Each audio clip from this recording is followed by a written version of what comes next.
Alice and I are always looking to be more healthy, and we were just talking about how fasting is one of the best ways to do that, but it's so hard. But the great thing about Prolon is that's not what you're doing. It's not that you're not eating for 5 days. Instead, you're using their science-backed program to convince your body you're fasting. You guys, this 5-day program really is amazing. It comes beautifully packaged and it does all the thinking for you. Each day is its own box. And by following their program, I know I just feel so much better. And I can't wait to experience Prolong Next Gen and continue to see results. For a limited time, you can be first in line to experience the new Next Gen at special savings. Prolong is offering the Prosecutors listeners 15% off site-wide plus a $40 bonus gift when you subscribe to their 5-day program. Just visit prolonlife.com/prosecutors.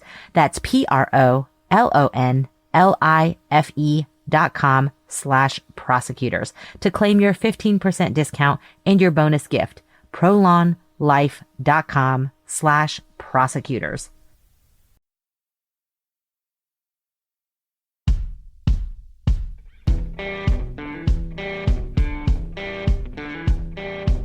I'm Brett.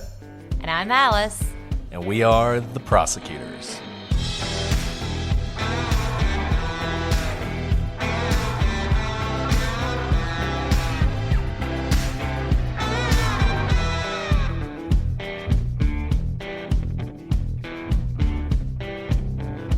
Today on the Prosecutors, we continue our investigation into the case of Darlie Routier.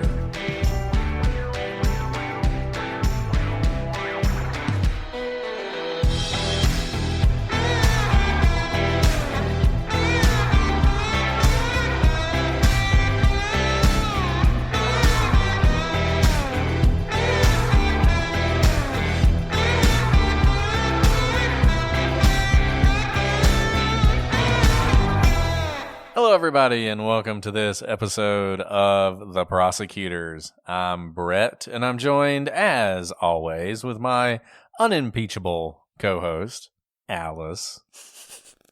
Are you saying that just because we got lots of mean reviews about me? That's, well, we don't listen to those people, Alice. They don't know what they're talking about. Words hurt, y'all. Use them wisely. There are some mean people out there. It's okay. I don't still think love those most people of actually y'all. listen. I think they just make it up, Anyway. Well, that was just know we don't very care what you nice. think, so. And I'm definitely not unimpeachable. As we know, anyone can be impeached, basically, on cross-examination, so. Whatever, Alice. I don't think you could be successfully impeached, and I think that's the key that we're going for here. People can try, but they fail, because you are unimpeachable. Well, everybody, we are back to talk more about Darlie Routier in this tragic case. It's funny. I really hate cases involving the death of children, and yet I feel like these days all we do are cases about the death of children. Not sure how we got on this, but I will tell you this. The next case we're going to do is not going to be about children dying. We're skipping whatever. We're pushing them off for a while. We're going to do some less...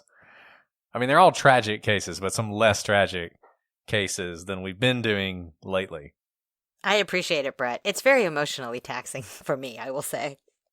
It is. It's incredibly taxing, but, we try and do what you want to hear, and you're very interested in this case, and so we decided we wanted to do it too, and it is an interesting one. Last time we talked a lot about some of the evidence in this case. We sort of set up the case and then went through some of the things that people point to who believe that Darlie is guilty. We're going to start today with a little bit of the other side of the ledger.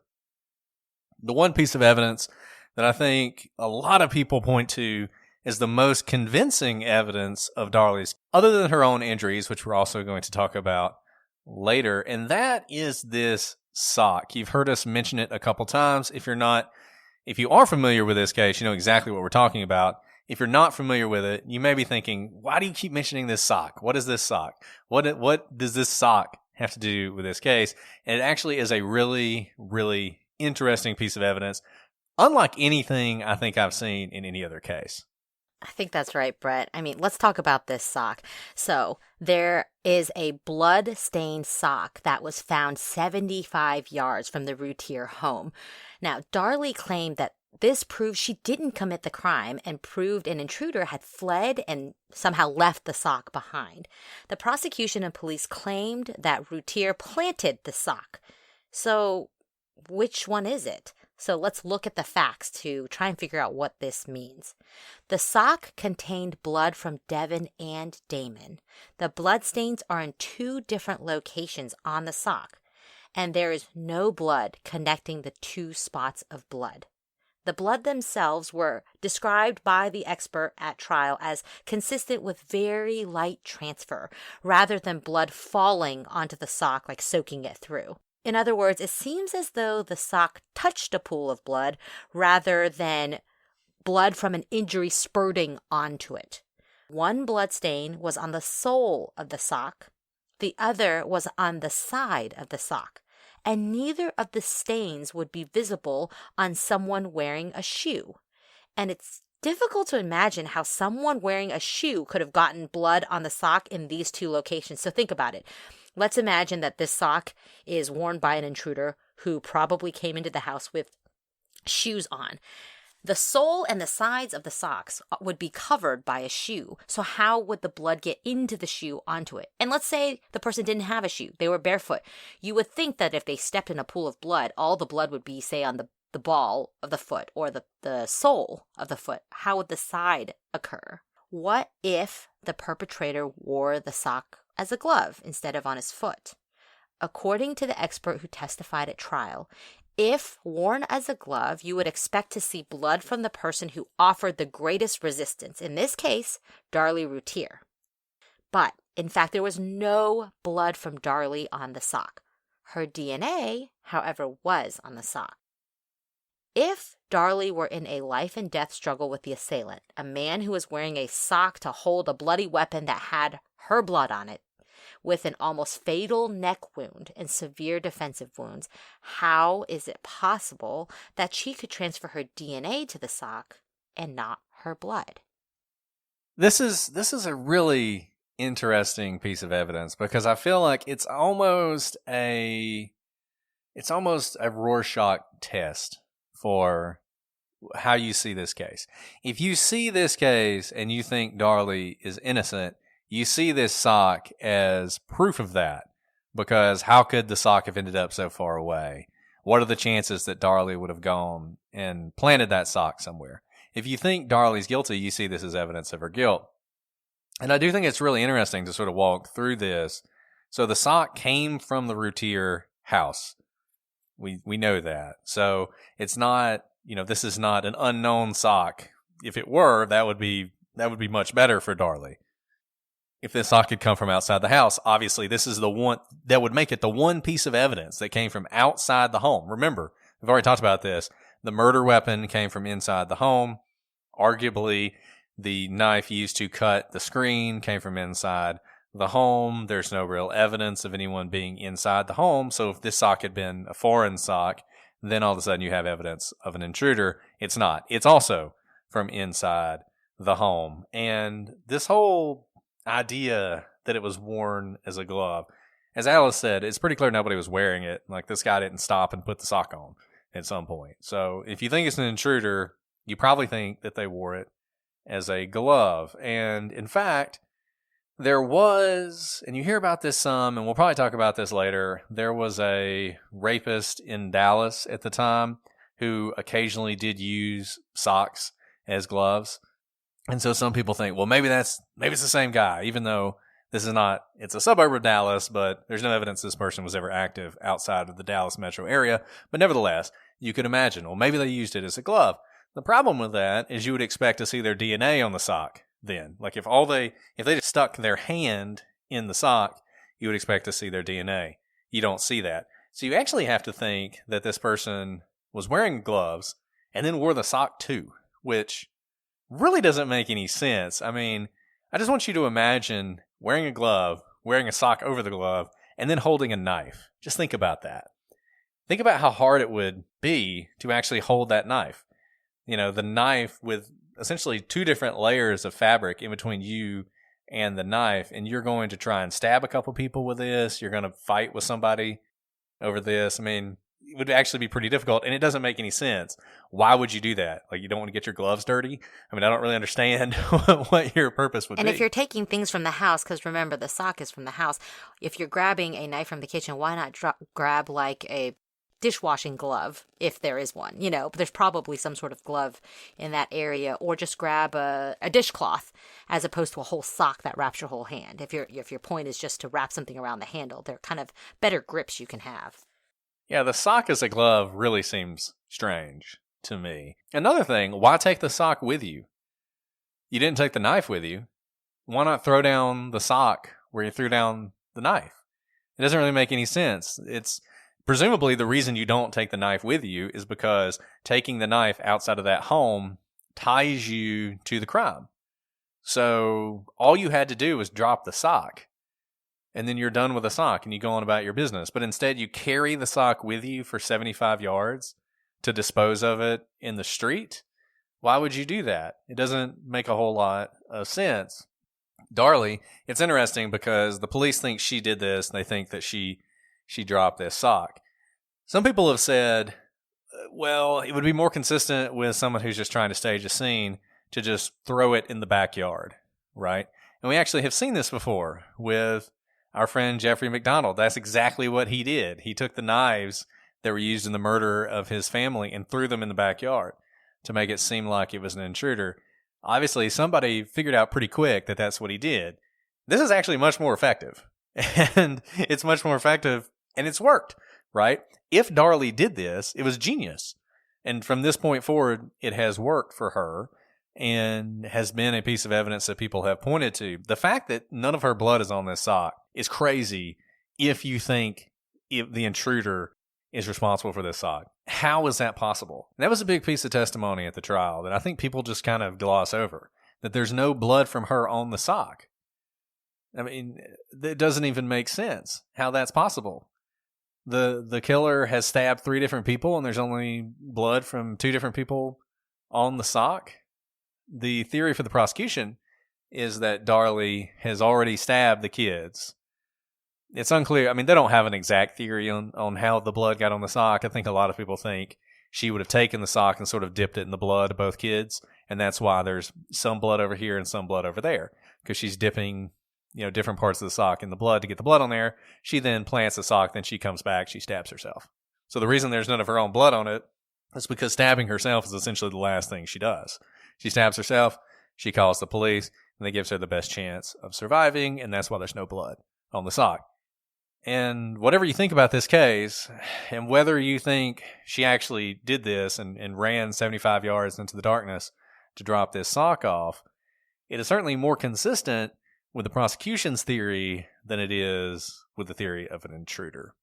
And think about this. If Darlie already had sustained her injuries, and not only would blood likely be on the sock, but if she had already sustained it and was somehow running after with the sock, you would think there would be a trail of blood somewhere, right? There would be blood somewhere connecting to the sock, and there's none of that. And the fact that the blood is on not even connected within on the sock is very suspect, because usually these attacks are wild, right? They're not planned. You're probably struggling all over, and it would be very difficult, I think, to keep 2 different blood pools from touching each other if you are using the sock as a glove, as a sock, as any other sort of device in carrying out your murders. And there's blood all over the knife. And so you would expect, if you're holding that knife with the sock, wherever there's blood on the knife, there's going to be blood on the sock. I mean, there should be lots of blood on the sock. It's another thing about the sock. There's not a lot of blood on it. It's not like a blood-soaked sock. There's blood on a couple different places, which just doesn't fit with someone using this as a glove. One thing I considered is like, I don't know, the world's greatest static electricity, like the sock sticks to the guy's his like leg or something, like his pants, and gets some blood on it, and then just sort of falls off as he's leaving. I don't know. I mean, I think that's sort of the best thing you can do for how this sock would be associated with the intruder. And this is one of those things. There's a lot of these in this case where when you first look at it, it seems like, well, this really helps Darlie. there's a sock from the crime scene 75 feet away. Only the intruder could be responsible for that sock. But then you look more closely at it, and it kind of starts to fall apart. And then you're like, how in the world could an intruder have been responsible for that sock? Why would they leave it there? Why would it only have the blood it has on it? Now look, if Darlie did this, this is a high-stakes, high-risk thing to do. She would have gone out into the night. Anyone could have seen her. If they saw her, her cover is blown. Her story is destroyed.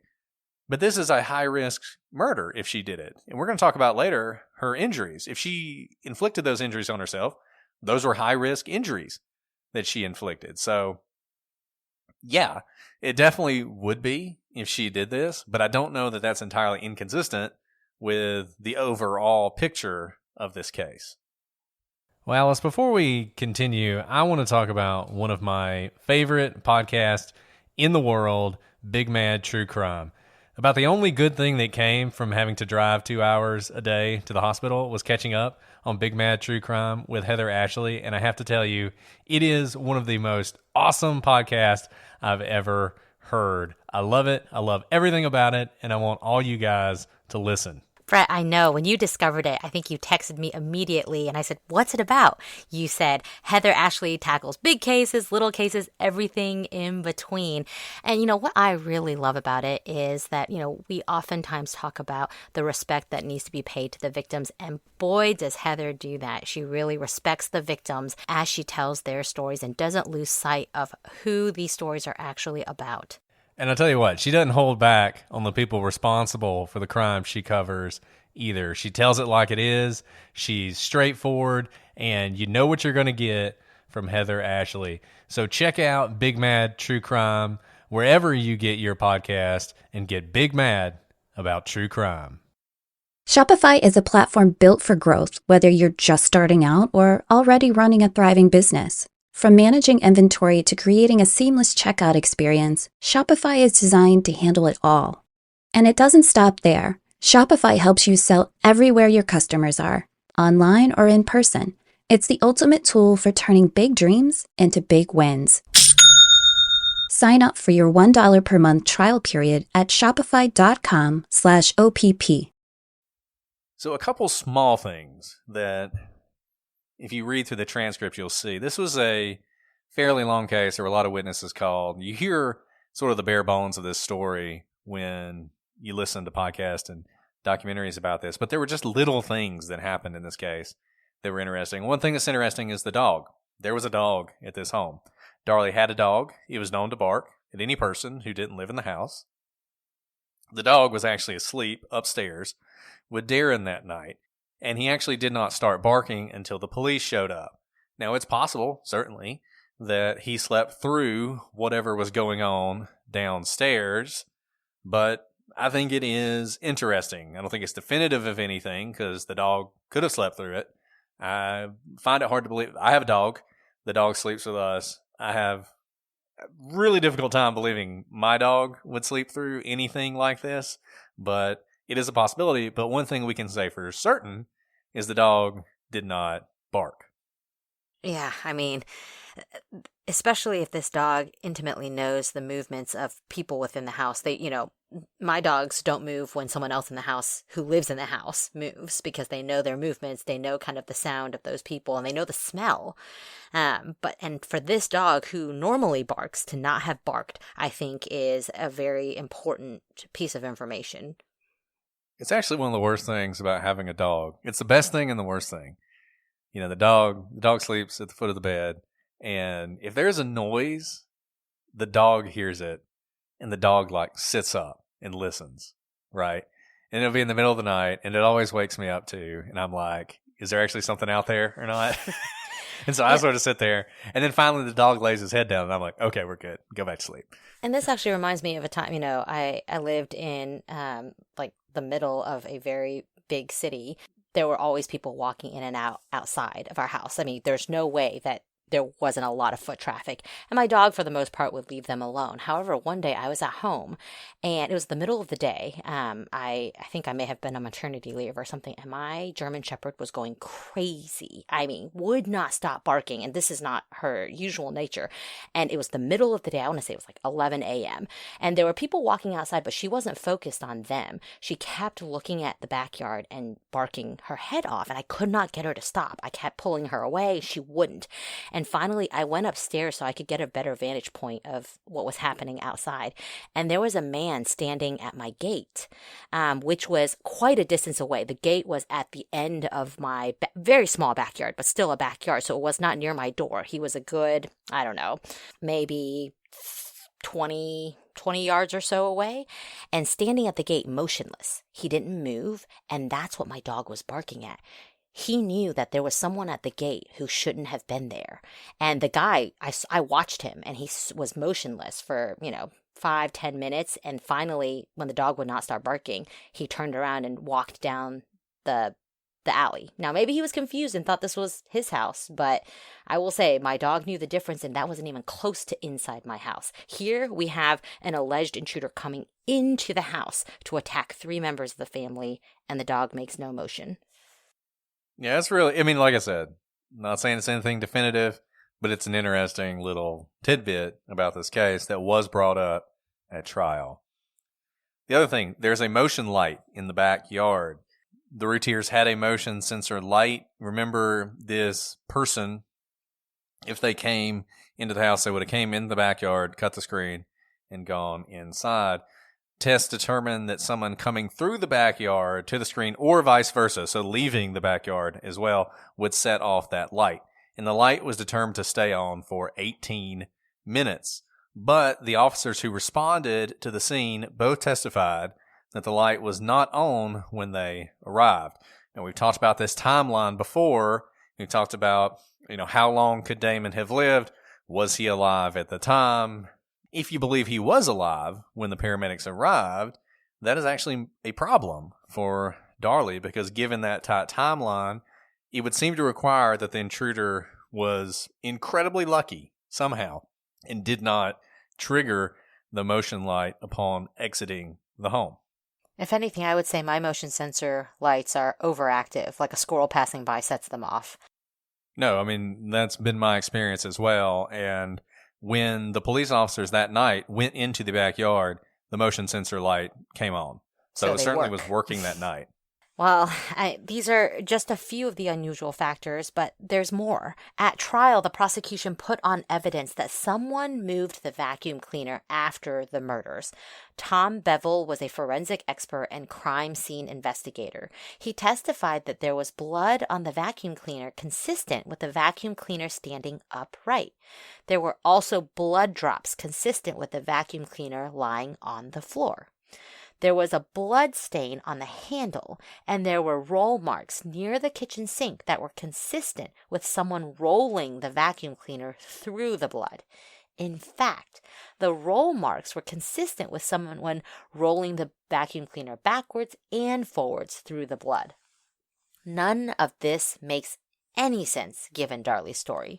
She would have had no reason to move the vacuum cleaner, and the killer certainly didn't, do a little cleaning up afterwards. Darlie's defenders claim that the crime scene technicians moved the vacuum cleaner, but honestly, I can't actually find any evidence that is true. Now, even if the crime scene technicians did move the vacuum cleaner, and at some point technicians will often move things after they have photographed the crime scene in the way that they find it, because they don't have laser vision to see the blood beneath it without moving it, but they usually take a photo of what the scene looks like when they arrive, and then they will document that they've moved a piece to be able to take a photograph of whatever is underneath it. It still doesn't explain the totality of the evidence. For example, why would the technicians move the vacuum cleaner forward and backwards, and why would bloodstains be on the handle? The technicians would be wearing gloves. They wouldn't have blood on them. So the blood marks on the vacuum cleaner itself cannot be explained with the technicians moving the vacuum cleaner after the fact. And I think we talked about this with the Jeffrey McDonald case. it's almost textbook. If you're doing a wrongful conviction, if you're arguing that your client was wrongfully convicted, you're always going to argue that the crime scene was completely compromised and there were too many people there and the technicians moved things. You're going to say all those things, and sometimes that's more true than others. But I think one thing you really have to do when you're looking at this, and if you want to be careful about this, I mean, remember, these are advocates. I think that's one thing that's really important to remember for everybody out there in the true crime world. Yes, the Innocence Project does a lot of good work, but they're the Innocence Project, right? I mean, their thing is finding people that they think might have been wrongfully convicted and proving that they're innocent. And so they are advocates for that. They are wanting to advocate on behalf of the people whose cause they've taken up, and they're going to look at things under a certain light. And so when they see this vacuum cleaner thing, maybe it was moved, and maybe that does explain part of the evidence. Maybe they moved it back and forth, and that's why there are roller marks in the blood. But like Alice said, that doesn't explain everything about the vacuum cleaner. And one reason I think we know that it wasn't really the crime scene technicians, Darlie, in subsequent statements and even at trial, talks about this vacuum cleaner, and really her story, one of two things is happening with Darlie. Her story changes, it gets more complex over time. Maybe she's just remembering things, maybe she's just telling a more fulsome story, but at times it seems like she's adding things to address things that have come up. So this vacuum cleaner thing comes up. And so Darlie talks about how she was leaning on the vacuum cleaner and she was using the vacuum cleaner as kind of a crutch, and maybe she knocked the vacuum cleaner over. So she's trying to give sort of an explanation of how the blood got on the vacuum cleaner. This is a late addition to her story, but it fits with sort of what the crime scene techs are seeing. And that's the thing. You got to look at the whole thing. I mean, maybe her story is true, but she certainly felt like she needed to explain some aspects of this that cannot be explained just by saying some tech moved the vacuum cleaner. And I really didn't find any evidence either that that's what caused this. It's another thing people just sort of assert, but I'm not sure where it comes from. In any event, that is not the only crime scene problem for Darlie. Another problem is the broken glass. And I think this is a piece of evidence that in listening to podcasts after doing some research on this case, I was kind of surprised I didn't hear that much about, because I thought this was pretty interesting. So Darlie, in her very first statement, claims that she heard glass breaking soon after awakening from the attack on her. So you remember she is awakened by her son, who's sort of crying and touching her. She wakes up, she sees this guy walking away, she hears this glass breaking. She then begins to follow him. And we know what this glass was. It was a wine glass that was shattered on the floor. But here's what's interesting about the glass. The glass was found on top of Darlie's bloody footprints. If her story is true, how did it get there on top of her own footprints before she entered the kitchen? Remember, her story is she woke up, she hears glass breaking, then she gets up. But the glass is on top of the bloody footprints. Her defenders are going to fall back on this. The techs messed up the scene thing again, and so they must have somehow moved the glass onto the bloody footprints. But once again, there's no evidence that this happened, and this is weird. Moving the vacuum cleaner is one thing. Knocking the vacuum cleaner over, moving the vacuum cleaner around so you can get better pictures. That makes sense to me. I can see that. I can imagine someone doing that and it causing a problem in the future. Why would you move the glass?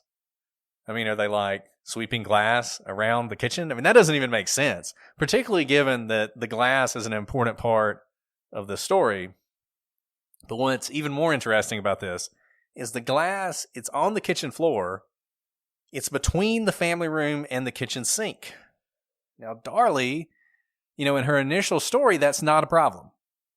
She hears the glass breaking. She follows the guy.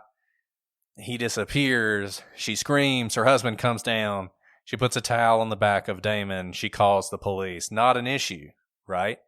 But as we're about to talk about, There's a problem for Darlie because the sink in the kitchen shows scenes of being cleaned. The excuse that Darlie uses for that is that she was going back and forth into the kitchen, wetting towels, and then bringing those towels into the family room to help with the kids. But the problem is the glass is in between the family room and that sink. And in fact, the glass was sharp. It was so sharp that one of the detectives actually cut his hand on one of the shards as he was collecting the pieces. He testified to that fact. And yet Darlie had not a cut on the bottom of her feet. So somehow, if her story is true, she traveled in between the family room to the sink, through where this glass would have been, did not cut her foot, but the glass is nevertheless on top of her own bloody footprints. Let's talk more about that kitchen too, Brett. Blood covered most of the kitchen except for one place, the kitchen sink. When police applied luminol to it, this is, by the way, a true crime cliche alert, the sink lit up like a Christmas tree. Here's the testimony of Detective Lynch when asked what he saw upon looking at the sink. Quote, "It was unusual. There were some stains that appeared to be watered down that had run into the stainless steel areas that were positive for blood. The blood stains on the front of the cabinet were such that when that blood was being shed, it would also need to be shed into the sinks, which were now clean. So it was my opinion that the sinks had probably been cleaned of blood. The faucet and handles appeared clean, but were also reactive for the presence of blood. With the chemicals we use, if blood is present, it will pop up a green color, kind of a blue-green. If the blood is fresh, it will react very quickly and a very bright blue-green. If the blood is old, you'll get kind of a dull, light green color." Lynch testified that these stains were, quote, "quickly and darkly reactive." In other words, it was fresh blood. Darlie's defenders have vehemently argued that when Darlie was getting towels, she wet them in the sink. Darren would testify that after Darlie went to get towels, he heard water running, supporting this idea. Now, this makes no sense, of course, but Darlie's state of shock covers many sins in this case. Can we talk about this for a second? Sure, yeah. Why would you wet the towels before you used them? I mean, the whole point of the towels is you want to put Stop pressure, bleeding. stop the bleeding. Exactly. Like the wet towels thing makes no sense at all. You only wet towels to wipe things up. Yeah, I mean, that's the thing, right? It doesn't really make any sense. You can just say, well, Darlie was in shock. And I think that's, I guess what people would say. And so she wasn't thinking, so she was wetting these towels. But it makes no sense that she would be doing that. And Brett, you know what we see a lot in our crime scenes is, you just said it, the point of the towels was to put pressure. But actually, when people are in a state of shock and they see a lot of blood, their thought is put pressure, but also to soak up the blood. Because somehow if you soak up the blood, there won't be any more blood. And that's why you use dry towels. I'm not saying it makes sense, but this is kind of the initial shock. There's so much blood, we got to soak it up. And so it doesn't make sense, even in a state of shock, to be wetting the towel so that they can't soak up the blood. Yeah, I mean, people even, and I've thought about this in the Michael Peterson case, people even will clean. It's like they're cleaning up the blood. It's a weird thing that people do because they are in shock. Psychologically, they think if they get rid of the blood, they can help save the person, right? If there's no blood, then it's not as bad as it looks like, even though obviously the problem is that the person is bleeding. Yeah, and this does not fit with that, and it's just so convenient. Where this again, not in her initial statement. Her initial statement doesn't say anything about going back and forth, wetting towels. There's nothing about that. But once it became obvious that the sink was clean, all of a sudden there needed to be a reason for that. Why is the blood all washed away in the sink? Well, I was back and forth at the sink, wetting towels. How she did that without cutting her feet? Unclear. Why she would do that? Also unclear. And also inconsistent with the evidence you actually see at the scene. Yeah, and, let's say she's in this state of shock, and for some reason in her state of shock, she thinks it's a good idea to wet the towel before she puts it on her children. Note that the towel she was holding against her own throat to stop the bleeding was dry. That one wasn't wet down with water, and there's no evidence of diluted blood anywhere else in the home, nor were there any wet spots on the floor, both of which you'd expect to find if she were wetting towels in the sink and then taking it to wipe up the blood or to stop the blood of her sons. So those two things don't make any sense. I don't know about you, Brett, but whenever I'm trying to wipe up spilled milk or spilled water, in the kitchen when my kids knock over a cup, I'll grab a rag, wipe it up. There's water dripping everywhere because a soaked rag drips water. And here we have none of that. No other wet spots on the floor from dripping wet towels. Yeah, this is another one of those things that you can say it and you can say, well, see, that explains it. She was wetting the towels. Yeah, but what would be the consequences of that? You would see some evidence of that, and you don't see that. And that's significant to me. We talk about Occam's razor a lot, and this is Darlie's story, and the defense's story really seems like the opposite of Occam's razor. It's doing all this mental gymnastics to make the crime scene work for their story when really it looks like, in this case, someone cleaned up the sink. And there's more evidence that someone cleaned up, more than just the sink. Lynch testified that the evidence under the sink supported the idea that someone had cleaned up. So I'm going to read you his colloquy in court. The question: did you have any opportunity to look at the cabinet under the sink? Yes, sir. Was the blood on the outside of the cabinet consistent with having been deposited when the doors were closed? Yes.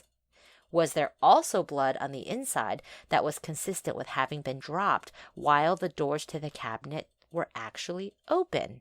Yes. Do you remember what was inside that cabinet?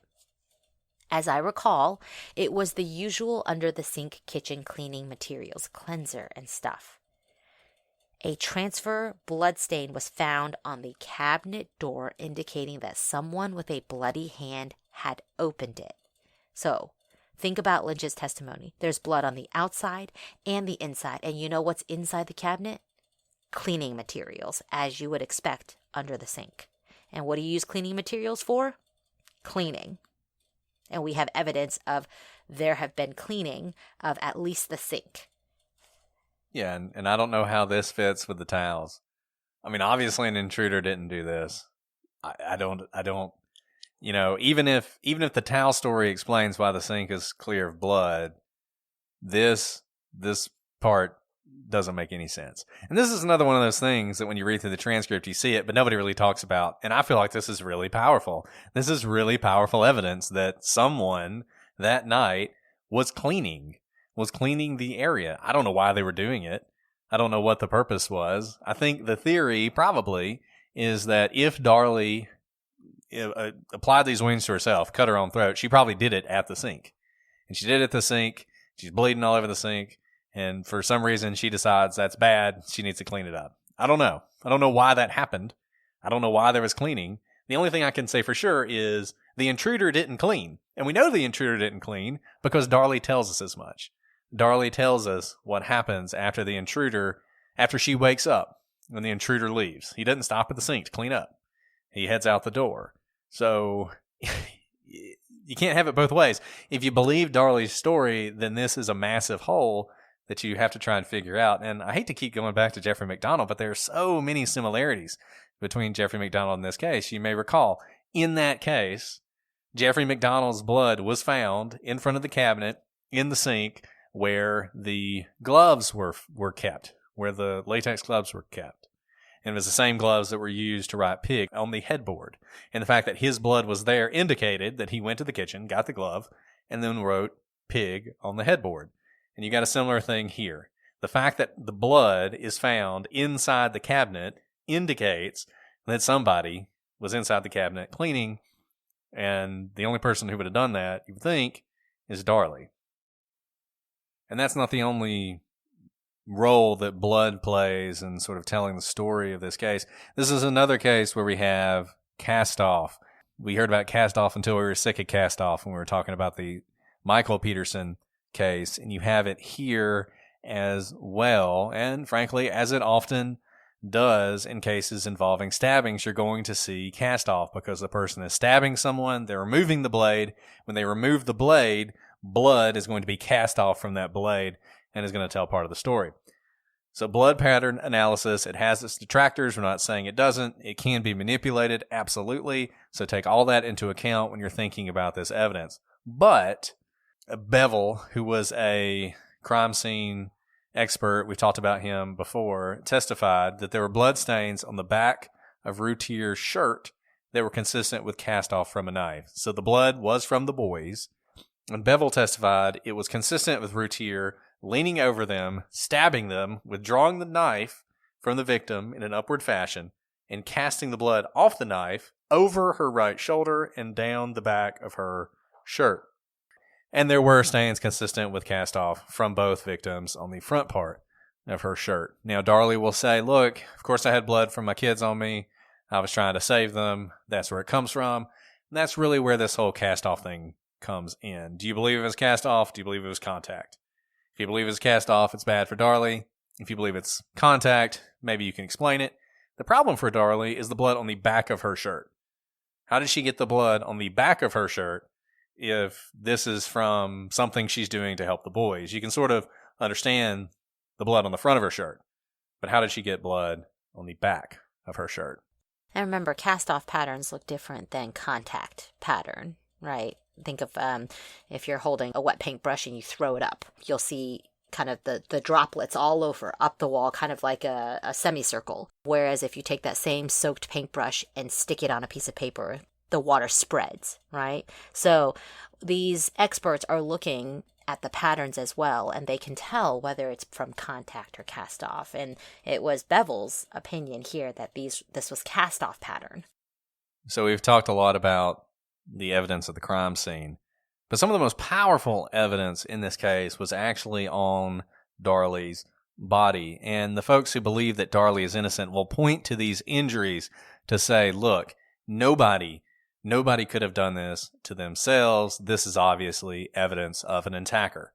And the question is it? Let's start with the bruising on Darlie. If you followed this case, you have seen a picture that was taken on June 10th, several days after the attack on June 6th, that Darlie released. It shows her arm, and it is almost completely black. We will put this picture up on the website so you can see it. But essentially, you have Darlie in this picture.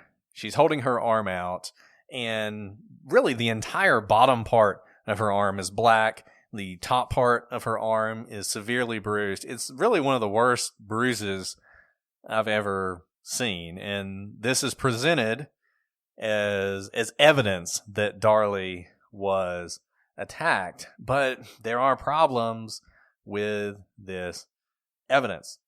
Despite how serious the injuries appear to be, they were not present when Darlie was admitted to the hospital for her other injuries, including the injury to her throat.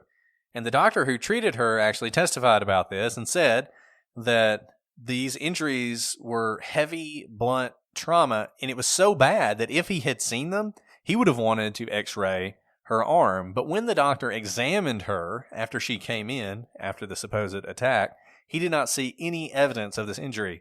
And I will read to you from the transcript of the trial. Okay, anytime on the 6th, did you see any evidence of that type of injury to her right arm? None at all. The 7th? No. The 8th? No. Okay. Now, if that injury, that blunt trauma, had occurred on June 6th, about 2:30 in the morning, 1996, would you have seen evidence of that injury on her right arm, doctor? In my opinion, yes.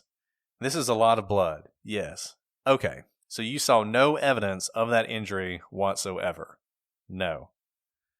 Another doctor, a Dr. Santos, who testified in this trial, testified that the wound was at most 24 to 48 hours old when the photograph was taken. Several nurses also testified that there was no evidence of this injury when Darlie was in the hospital. In fact, one of the nurses who bathed Darlie said that she had bathed that arm and Darlie had not complained of any pain, despite the apparent seriousness of the injury. And it's not just the timing. The bruises don't really make any sense as defensive wounds. Prosecution witnesses testified about defensive bruising and what it looks like, and one simply would not expect to see the entire arm bruised up in an attack like this. Remember, Darlie was attacked by a knife, not a bat. Which raises another question. If Darlie was engaged in a struggle so severe as to cause this kind of bruising, where are the defensive cuts on her hands? When someone is fighting with someone who has a knife, you almost always see deep, to the bone cuts on the hands. It's a natural reaction. It seems weird, but it, I mean, just, go find a friend or something and tell them to act like they're stabbing you and see what you do. And what you'll do is you will grab at the blade as it's coming towards you. It's just something you do. And when you know it, Darlie even said, she told one of her friends, that at some point she tried to grab the knife and her hand was cut, but the only injury on her hand was one that was described as a very minor paper cut by medical personnel. And Darlie had no blunt force trauma bruises to her body or her face, just on this arm. And another thing, and I have to come back to this, did Darlie get in a fight with this intruder or not? Because at times it's as if she was in this struggle with this intruder, this to the death fight that resulted in all these wounds and her arms all bruised up. And other times there was no struggle. There was no fight. Think about her very first statement to police. Her statement to police was she woke up after she'd already been stabbed and her boys had been stabbed and the man was walking away. There is no struggle in that first statement, that story. And that is not consistent with when did she sustain this whole arm bruise? After the man was walking away, she ran after him with a slit throat and then he turned around and beat her with the back of a knife, a bat. It's not exactly clear. And then she forgot all that. And then she forgot it and couldn't tell it to the police that night or a few days later during her statement. And the weirdest thing about this, and we'll talk about this a little bit later, in her 911 call, the first transcript of her 911 call includes her saying, "I was fighting." And in trial, when she was confronted with that, she said, no, that's not what I said. I said, it was frightening. Because we can only assume one of two things is true. Either she wasn't fighting him and she just wanted to make sure the record was clear, or if she did this, she knew that if she fought the person, then the natural question is, well, if you fought him, why can't you tell us anything about him? So she couldn't have fought him. Well, then what about the bruises? Where do the bruises come in? And this theory that there must have been a first encounter with this person where all of this stuff happened and then she completely forgot it. Not just forgot the details, not just it's fuzzy, but has no recollection whatsoever of engaging with this person before her initial story to the police begins, where she wakes up on the couch. It's just very difficult to believe that's how that could have gone, but it almost has to be the case to explain these bruises. And this is yet another one of those things. It's like the sock, where when someone first talks about this, they show you this picture. And in fact, about a month ago, there was some discussion on the gallery, which is our Facebook page. A lot of great people on there. And someone brought up Darlie's case and asked people, what do you think? And somebody said, well, I think she did it. And one of the people posted this photograph and said, well, how do you explain this then? That doesn't look like somebody who did it to themselves. And when you just look at the photo, yeah, you're like, wow, yeah, that's some really serious bruising. But then when you actually think about the details, it doesn't make any sense. It doesn't make any sense from her story, and it doesn't make any sense that she wouldn't have had some signs of this bruise when she went to the hospital the first time. And in fact, she has bruising from the night. By the time this picture is taken, that bruising is fading. It's turning, yellow like old bruises do. And yet this bruise looks completely fresh. And I'll just say this, whether she did this or not, whether there was an intruder or not, this bruise I think is self-inflicted. So it's possible that is, I think what can be very clear from this is that whether it was self-inflicted or not, I don't think this bruise existed on the night of the attack. So therefore, if there were an attacker who killed the boys, this bruise is not from that attacker. I think that's 100% right. However she got it, it wasn't from that. However it developed, it wasn't from that. At some point, she may have decided to use the bruise, whether she caused it to herself or whether somebody else did it to her, to try and bolster her story. You could imagine her doing that, even if she's innocent. People aren't believing her, and she feels like, oh my God, people are going to blame me for this. I need more evidence that I didn't do this. Maybe that's your story, but it almost has to be something like that, because of all her injuries, this one makes the least sense. I agree with you that this bruise, no matter what, no matter how it appeared or how it was inflicted upon her, was not inflicted by the attacker who killed the boys that night. How serious were Darlie's injuries then?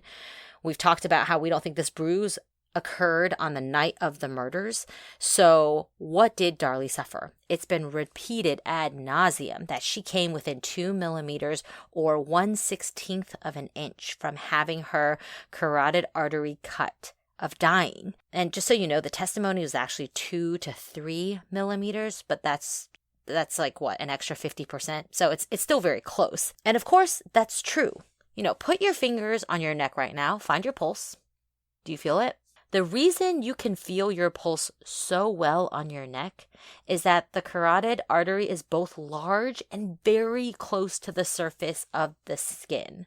In fact, the carotid artery is about 2 centimeters to 2.5 or 20 to 25 millimeters beneath the skin. We found a chart that had a colorful comparison of this. A centimeter in that chart was about the size of a ladybug. 2 centimeters was about the size of a penny. In other words, it's essentially impossible to cut your throat and not come very close to hitting your carotid artery. And remember, the neck is not like your chest. There's no huge bone protecting what's underneath it. That's why it's possible to choke someone to death, because your neck is a very exposed area of your body. There's a reason that so many neck slashes are described as almost decapitating someone, because there's just nothing standing in the way. With enough force, it's almost hard not to cut all the way through. And until you get to the spine, which is at the back of your neck, there's nothing but skin, blood, and muscle. So it's hard to believe that someone was slashed Darlie's throat while she was sleeping. So in other words, while she was not putting up any sort of a fight, and not kill her. Experts at trial debated whether or not Darlie's wounds to her neck were superficial. The defense had the San Antonio medical examiner, Vincent DeMaio, testify that the injuries were nearly fatal and he'd never seen a self-inflicted wound like that before. But the experts on the prosecution side weren't hired guns or the prosecution's team members.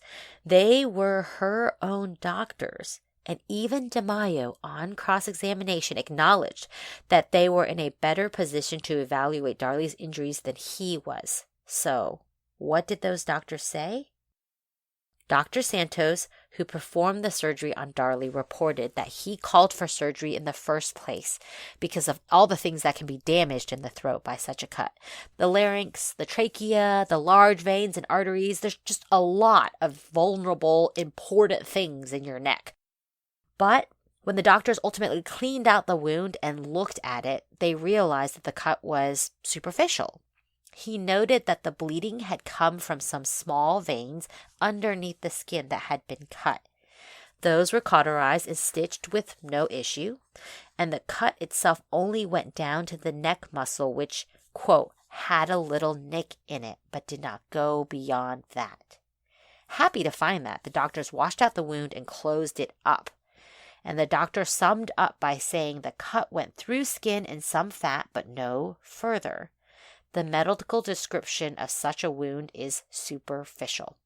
Dr. Dillon, who assisted in the surgery, concurred with Dr. Santos. So you can imagine these doctors, upon knowing that this woman is coming in after 2 other people on the scene were brutally murdered by stab wounds, sees a neck wound, knowing what could be exposed in the neck, and knowing that the killer had already killed the other 2 victims. They are moving quickly to essentially save her life. So the cost benefit of not going into surgery, I think they decided to go and have surgery. And it wasn't until they were in surgery that they decided this was actually just a superficial cut and they didn't have to fix the larynx, the trachea, the large veins or arteries.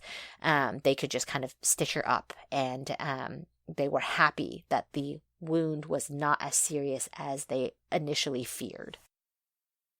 A couple things I think are interesting about this testimony. The first thing is people argue about whether or not these are superficial wounds. And a lot of times people will sort of mock this, like, haha, it was superficial. Yeah, it only came within 2 millimeters of killing her.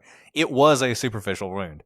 As a medical fact, it was a superficial wound. Yes, it came within 2 millimeters of killing her. If it had been 2 millimeters deeper, it would no longer have been a superficial wound. The doctor testified to that. But the fact of the matter is, it was a superficial wound. Doesn't mean she wasn't stabbed by anybody, but that's just sort of the way it is. The other thing that's interesting about this is another one of those pieces of evidence that when you initially see it, like the bruise, like the sock, you're like, well, nobody would do that. Nobody would cut their own throat. And yet, when you look at the details, is this really consistent with someone else attacking her? You know, is it really possible that this person attacked Darlie, cut her throat, and this is as deep as they went? How in the world did they not cut her carotid artery? Like Alice said, we're not talking like a deep cut here. We're talking, the cut was less than, a penny? Isn't that what we said? That 2 centimeters, which is how deep you'd have to cut to get to the carotid artery, is about a penny. That is not a very deep cut. It's hard to imagine someone cutting in anger another person's throat and not going deeper than that. It almost feels like to me that the only way you could do this is if you were cutting yourself and wanting to make it seem serious, but not wanting to kill yourself. Or maybe you didn't care whether you killed yourself or not. Now, I'll say this. Darlie, and I hate to keep coming back to old Jeffrey McDonald, but if Darlie did this, she's got a lot more guts than he did. You know, Jeffrey McDonald, his self-inflicted wound was a tiny little cut to the chest that accidentally punctured his lungs. You know, this is serious. She went all in. It's consistent to me with the sock. You know, the sock thing is really dangerous. You're really taking a big risk there to leave the crime scene in the middle of the crime to drop off a sock just so you can throw police off in a different direction. But that is a risky thing to do that has a high possibility of reward. This is the same thing. This is a risky thing to do that has a high possibility of reward, and the reward is the same as the sock. It's making people think that you didn't do this, that someone else must have done this. The other thing I'll say about this, if you look at the wound, and we have a picture that we'll have online, and, you know, you've probably never done this before, but I want you to imagine you're going to cut your own throat. And and I just pantomime it for a second. Like, take the knife and cut your throat. And how does your hand move? Because the first time I did this, without even thinking about it, I did the exact same, starting at the top, downward cut that you see on Darlie's throat. That's what I did. I didn't cut straight. And in fact, if you try and cut straight, it's awkward. If you imagine you're holding a knife and you try and cut straight across your throat, it's an awkward motion. It's much more natural to sort of start up top at an angle and go straight down. Or not straight down, but at an angle, a slash, as it were. There's a curve to it because your arm, think about like a hinge, right? It's hard to go straight across because your shoulder has a ball and socket that is attached very close to your neck. Yeah, exactly. And when you do that, when you try and do it to yourself, I think you'll see that. I mean, look, one other interesting thing about this, and this actually, you know, is something that you can apply to a lot of different cases. There were multiple experts that talked about this wound. Alice talked about that. The defense had a very good expert, very well credentialed expert, to come in and talk about this and essentially say the same argument that you've heard from Darlie's defenders. 2 more millimeters and this is deadly. 2 more millimeters and you cut the carotid artery and she bleeds out in a few minutes. And some people have said, well, if you have experts on both sides, how do you make a decision? Isn't that reasonable doubt in of itself? We heard this when we talked about the George Floyd case. There were experts on both sides talking about use of force. Some of them said the force was justified. Some said it wasn't. How do you make a decision? How do you decide which experts to believe? And then we talked about credibility. We talked about examining the testimony, comparing it. It actually is a lot of work to do it, but you can do it. And I think the interesting thing you have here, yes, she had an expert, but as Alice said, the experts for the prosecution were her own doctors. These weren't prosecution witnesses. They were just her doctors. They were the people who looked at the wound, who dealt with it firsthand. And when they saw it, they did not see a deadly wound. They saw a superficial wound. And is that consistent with the rest of the case? Is the other thing to ask yourself. And the way you can think about that is compare the wounds that Darlie had to the wounds of the boys. And when you look at the wounds of the boys, what you see are wounds that were meant to kill somebody. There's no question about these. Damon Routier had 4 deep stab wounds to his back. The stab wounds were so deep that they went into the chest muscles. So imagine that. We talked about much deeper than a penny. This is going all the way through his back, into his lungs, into the chest muscles. These are stab wounds that are delivered with force. Devin had 2 deep stab wounds in his chest. Much like the stab wounds on Damon, they were so deep that they went all the way to his back. And he also had a stab wound in his left thigh, and his left forearm was sliced open. So these are vicious. Yeah, Brett, these are such vicious stabs that you can imagine there takes force, and so you have to pull your arm back, casting off blood most likely. It would be very difficult, in fact, to make such multiple deep stabs without drawing your arm back behind you to get enough force in order to come back down to be able to stab through the back to the chest and then to the chest to the back, which could explain cast off behind you on your back. The problem with telling a story like this is you have to tell it a piece of the evidence at a time. And really, it's only at the end that you can wrap everything up and think about everything and see how it all fits. And when you see people trying to show that Darlie is innocent, they're trying to take down each piece of evidence. And sometimes, they succeed. Sometimes they make you think, well, I don't know. So take the cast off, right? Well, I don't know. Maybe it was just there was a lot of blood and she's trying to help her kids, and that's why the blood's on her shirt. But then you look at the stab wounds, and like Alice said, these are stab wounds that are going to create cast off. You should expect to see that, and you do see it. And you see it on the back of Darlie's shirt. And those two things work together. And then you look at the seriousness of the stab wounds on the boys, and then you look at Darlie's wound, which, sure, 2 millimeters away from killing her, but it didn't go those 2 millimeters, did it? It only cut less than 2 centimeters into her throat. That was the cut to her throat. These stab wounds, almost through and through, from the back to the front, is what you're seeing. Against the boys. Against the least dangerous individuals in that room. Brutal stab wounds to them to make sure they are dead. And then with Darlie, you don't see that. With Darlie, there's a slash wound, and then for reasons that are absolutely inexplicable, the intruder leaves her alive and drops the knife and heads out. Why would he do that? Why are these wounds so different? Why are they stab wounds on the boys and not on Darlie? Remember, her own story is that she woke up on the couch when one of the boys woke her up. Why did this person cut her throat?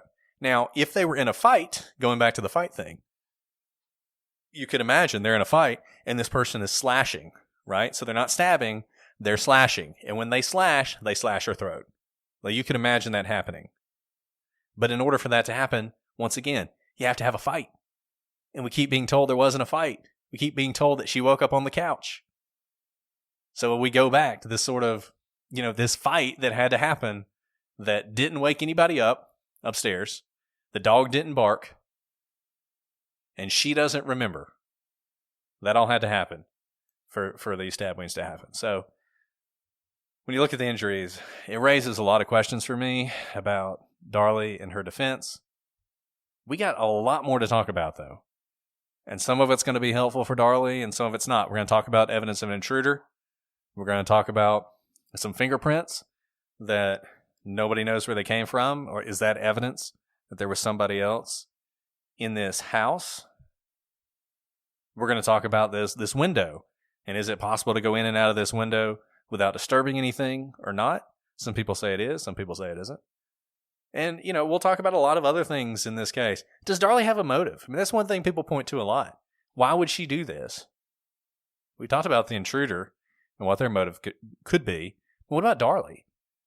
What motive would Darlie possibly have to kill 2 of her kids, but leave her husband alive and leave her youngest child alive? Not really consistent with what you think about when you think about a family annihilator. They usually annihilate their family. And here, there's only 2 people who are killed.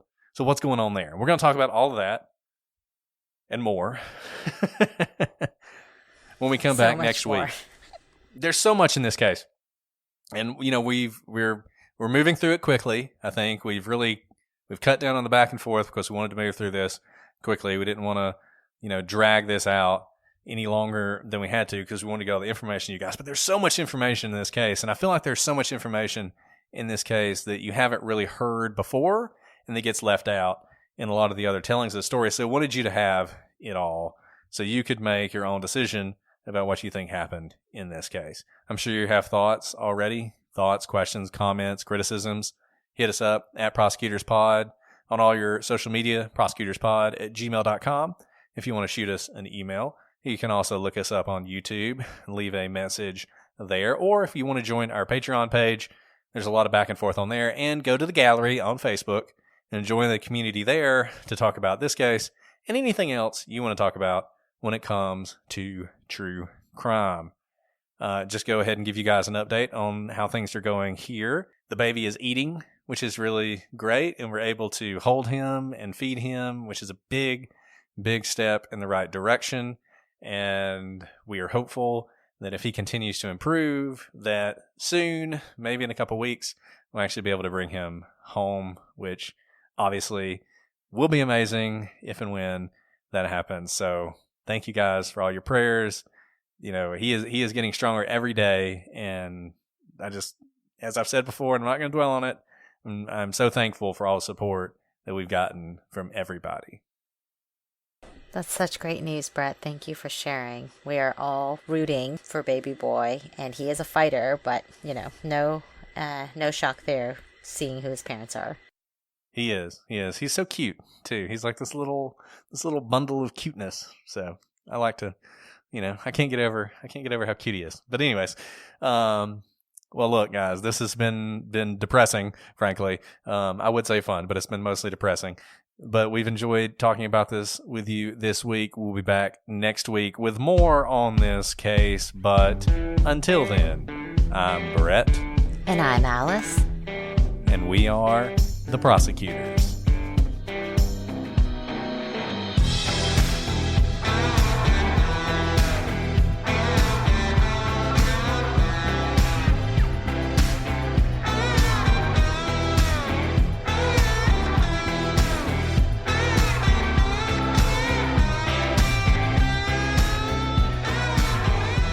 And I had so much fun. Did you? I could have made it a lot worse, but I did not. Oh man, that's funny. Okie dokie, artichoke. Let's do this. All right, let's do this.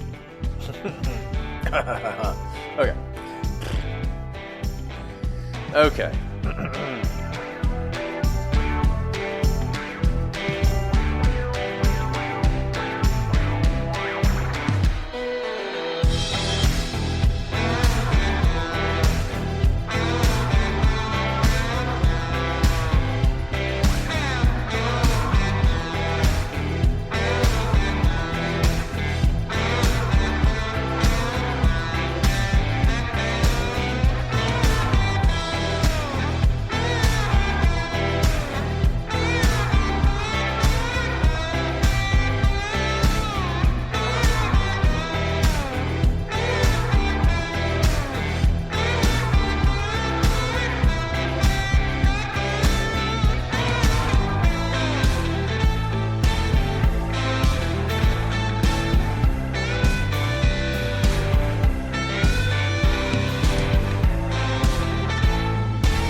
got 11 pages to go of the outline. No, I mean, I'm not We're complaining, moving just through like, it, though. goodness, this is like an